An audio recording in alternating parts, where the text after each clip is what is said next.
Hey, buat kamu yang punya ijazah mirip gulungan zaman dulu, selamat. Ini adalah langkah pertama menuju karir yang menjanjikan. Kamu punya potensi jadi HRD handle nih. HRD atau Human Resource Development adalah bidang yang sangat penting dalam setiap organisasi. Siap terjun ke dunia HRD? Ini adalah dunia yang penuh tantangan dan peluang.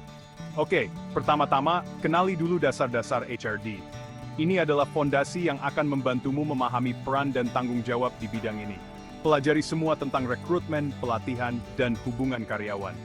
Ini adalah 3 pilar utama dalam HRD yang harus kamu kuasai. Ini penting banget buat fondasi kamu. Tanpa pemahaman yang kuat tentang ini, akan sulit untuk maju. Terus, asah kemampuan komunikasi dan negosiasimu. Kemampuan ini akan sangat berguna dalam berbagai situasi, mulai dari wawancara kerja hingga mediasi konflik.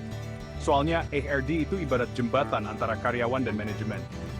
Kamu harus bisa menjembatani kebutuhan kedua belah pihak, harus bisa ngomong dan berunding dengan baik. Ini adalah kunci untuk menciptakan lingkungan kerja yang harmonis. Jangan lupa juga selalu update soal peraturan ketenagakerjaan terbaru. Peraturan ini sering berubah, jadi penting untuk selalu mengikuti perkembangan. Ini penting supaya kamu nggak ketinggalan informasi. Ketiga, bangun jaringan profesionalmu. Jaringan ini bisa membantumu mendapatkan informasi terbaru dan peluang karir.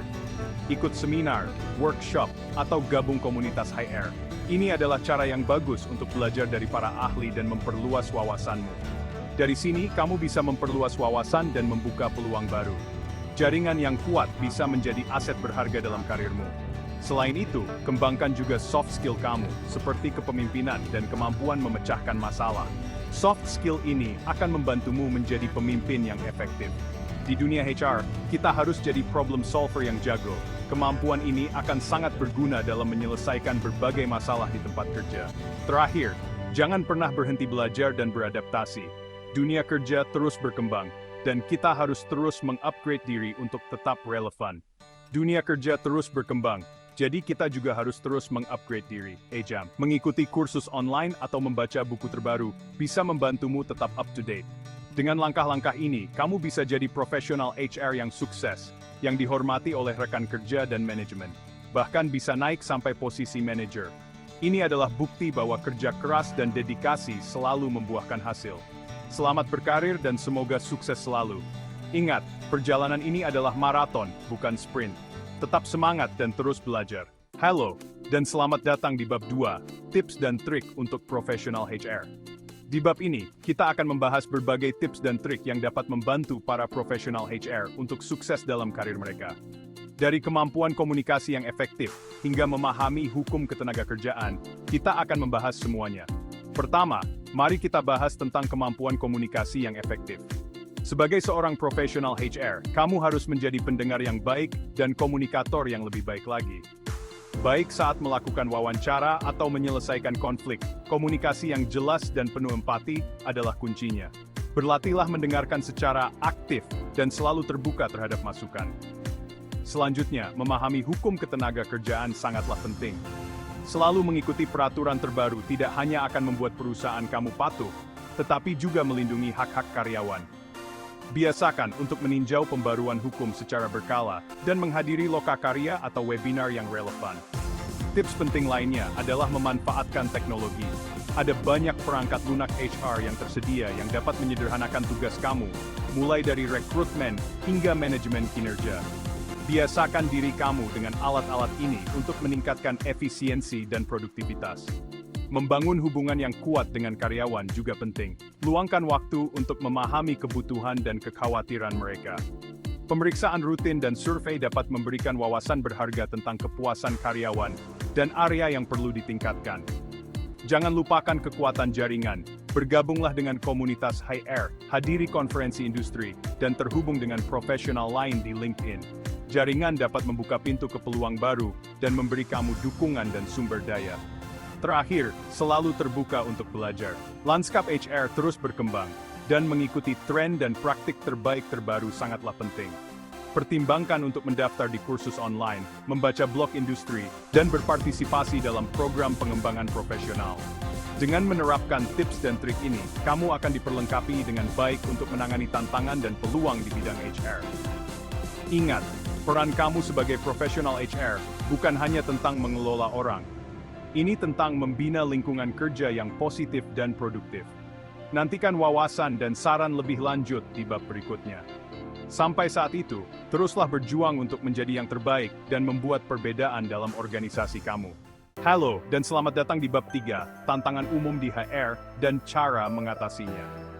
Di bab ini, kita akan membahas kendala-kendala yang sering dihadapi para profesional HR dan menawarkan solusi praktis untuk menanganinya.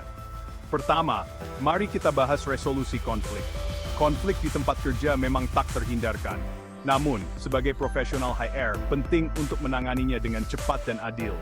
Mulailah dengan memahami akar masalahnya dan dengarkan semua pihak yang terlibat. Gunakan teknik mediasi untuk memfasilitasi komunikasi terbuka dan mencari solusi yang saling menguntungkan. Ingat, tujuannya bukan hanya menyelesaikan masalah, tetapi juga menjaga lingkungan kerja yang harmonis. Selanjutnya, kita punya keterlibatan karyawan. Menjaga motivasi dan keterlibatan karyawan adalah tantangan yang berkelanjutan. Untuk mendorong keterlibatan, ciptakan budaya inklusif, di mana karyawan merasa dihargai dan didengar. Carilah umpan balik secara teratur melalui survei dan pertemuan tatap muka.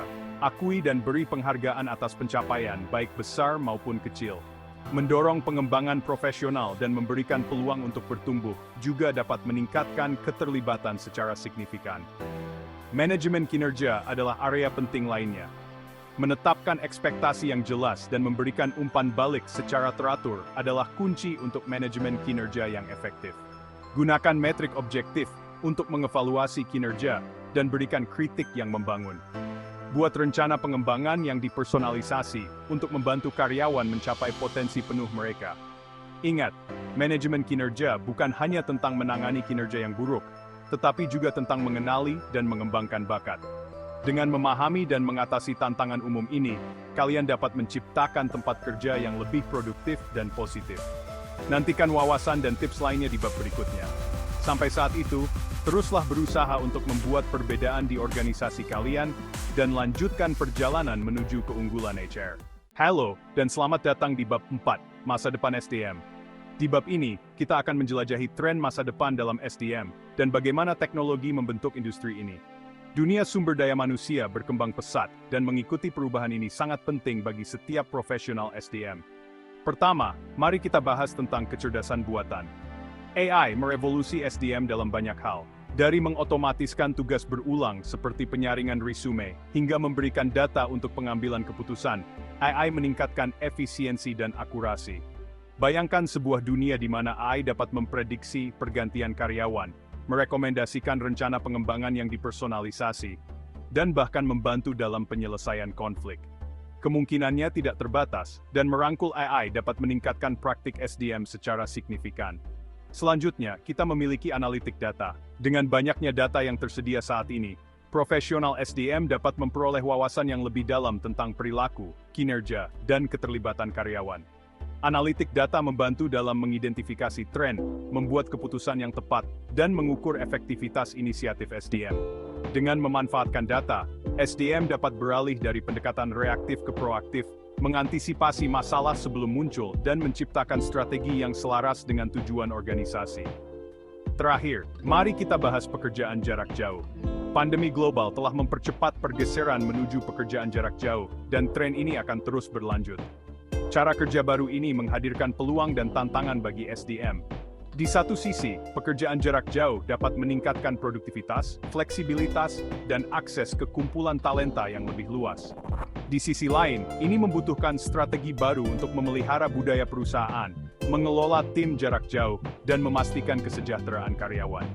Profesional SDM perlu beradaptasi dengan menerapkan aktivitas keterlibatan virtual, memberikan pelatihan kerja jarak jauh, dan menggunakan teknologi untuk memfasilitasi komunikasi yang lancar. Kesimpulannya, masa depan SDM cerah dan penuh potensi. Dengan merangkul AI, analitik data, dan pekerjaan jarak jauh, profesional SDM dapat mendorong inovasi, meningkatkan pengalaman karyawan, dan berkontribusi pada kesuksesan organisasi mereka secara keseluruhan. Nantikan wawasan dan kiat lainnya di bab-bab mendatang. Sampai saat itu, teruslah dorong batasan dan bentuk masa depan SDM.